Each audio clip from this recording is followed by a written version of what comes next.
Stop here if you're a beginner plant parent, and I'll let you know 4 plants that are actually easy to take care of, because people be capping on here. Okay, the first one's going to be a variegated spider plant I have right here. If you're like, here, what are those shooty-shoots? These shooty-doo-doo-doo-doo-doos are going to be baby spider plants. You can just cut off, stick them in water, in like 2 months, they'll be good to go as new little baby plants. That's what they look like in the beginning. The second plant I have for y'all is going to be a Sansevieria Moonshine. These are going to be snake plants that are native to West Africa. They're named Moonshine because they have this really pretty silvery sheen to them at nighttime. The more sun it gets, the more it's going to look like to the ones on the left. The less sun, it's going to look like more green. Still gorgeous, but just different, just so I let you know. The third one's going to be a Scindapsus Exotica. This one's really nice because at the beginning of your journey, you're like, bitch, I want these big leaves. I don't want to wait so long. Each one of these leaves turns out big, lush, and gorgeous and thick. So that's going to be really nice. Fuck monsteras.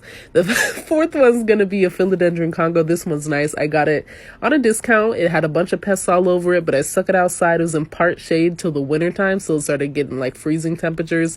This one's great in part shade or sun. It's just going to grow a little faster, but yeah.